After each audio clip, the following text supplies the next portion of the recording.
గ్యారంటీగా పోలీసు మిత్రులారా ఇయాల పోయి రాత్రి మీ డైరీలలో రాసుకోండి, మీ డైరీలలో రాసి పెట్టుకోండి. 100కు 100% ఇలా తెలంగాణ చెలరేగిన పరిస్థితికి మళ్ళా వచ్చేది బీఆర్ఎస్ గవర్నమెంటే. అది ఎవరు కూడా ఆపలేడు. అది ఎవరి తరం కాదు, ఎవరి వశం కాదు. మీకు తెలియదా? మీరు పోలీసు ఉద్యోగాలు చేస్తున్నారు, మీరు చదువుకోలేదా? మీకు కూడా విజ్ఞానం ఉంది కదా? వీళ్ళు దొంగ వాగ్దానాలు చేయలేదా? ప్రజలను మోసం చేయలేదా? ప్రజాస్వామ్యంలో ప్రజలకు అడిగే హక్కు లేదా? మీరెందుకు కేసులు పెడుతున్నారు? నాకు అర్థం కాదు. మీరెందుకు దునుకులాడుతున్నారు? మీరెందుకు బలైతారు? రేపు మీకు రాజకీయాలు ఎందుకు? మీ డ్యూటీ మీరు చేయండి. మేము బీఆర్ఎస్ ఎప్పుడు శాసనాన్ని ఉల్లంఘించం, చట్టాలను ఉల్లంఘించం. అయినా నేను ఒక్క మాట మళ్ళీ చెప్తా ఉన్నా, మీకు ఆల్రెడీ చెప్తా ఉన్నారు పార్టీ నుంచి, ఎక్కడ ఎవరిని మీ మీద అన్యాయం కేసులు పెట్టినా మన టీఆర్ఎస్ లీగల్ సెల్ వీరులు ఉన్నారు, మీరు భయపడే అవసరం లేదు. న్యాయస్థానాలని అక్కడ పోరాటం చేద్దాం. మీకు అండగా కేసీఆర్ ఉంటాడు, బీఆర్ఎస్ ఉంటుంది, అందరం ఉంటాం. ఇక ఈడికెళ్ళి నేను కూడా ఊకోను, నేను బయలుదేరతా. యాందాకైనా మంచిదే. ఎవరెవరి సంగతి ఏందో, ఎవరైనా లెక్క ఏందో అన్ని కూడా లెక్కలు తీద్దామని మనవి చేస్తా ఉన్నా.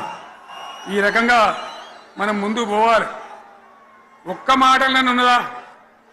ఇవాళ ఈ ప్రభుత్వం, ఈ కాంగ్రెస్ నయవంచక ప్రభుత్వం సంక్షేమంలో ఫెయిల్, మంచినీళ్ళలో ఫెయిల్, పొలాలకు నీళ్ళు ఇవ్వడంలో, సాగు నీళ్ళలో ఫెయిల్, కరెంటు సరఫరాలో ఫెయిల్, రైతు బంధులో ఫెయిల్, విత్తనాలు ఎరువులు సరఫరాలో ఫెయిలేనా?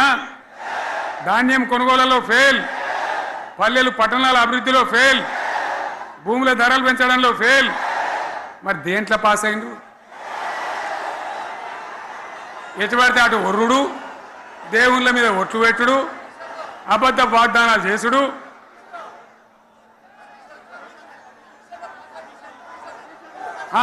కమిషన్ అట 20-30% కమిషన్లు తీసుకున్నాడు, సంచులు నింపుడు, సంచులు మోసుడు. అంతేనా? కరెక్టేనా ఈ మాట? అన్నా కరెక్టేనా? నేను చెప్పి అన్ని ఫెయిల్ అయిందా ఈ ప్రభుత్వం? నిజమైతే ఒకసారి చేతులు లేవటరు దయచేసి.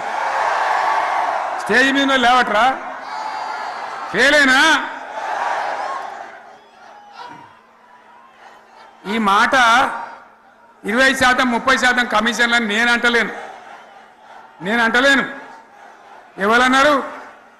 స్వయంగా ఆర్థిక మంత్రి ఛాంబర్కు పోయి 200 మంది కాంట్రాక్టర్లు వాళ్ళు లొల్లిపెట్టి మమ్మల్ని 20-30% కమిషన్ అడుగుతుండ్రు, ఇది ఏమన్యాయమని చెప్పి సెక్రటేరియట్లో చెప్పిన మాట నేను చెప్తా ఉన్నా.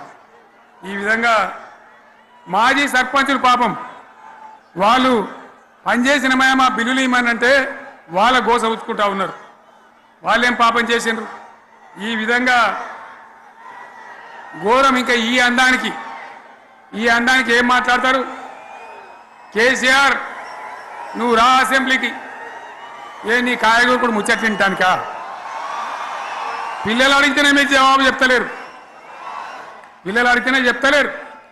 ఉన్నట్టు నిలబెడితే ఆ ఆర్థిక మంత్రి అసెంబ్లీలో లేచి 20% కమిషన్ తీసుకోవడానికి కేటీఆర్ మాట్లాడితే ఆయన లేచి భుజాలు తడుముకుంటాడు. నీకెందుకయ్యా బాధ?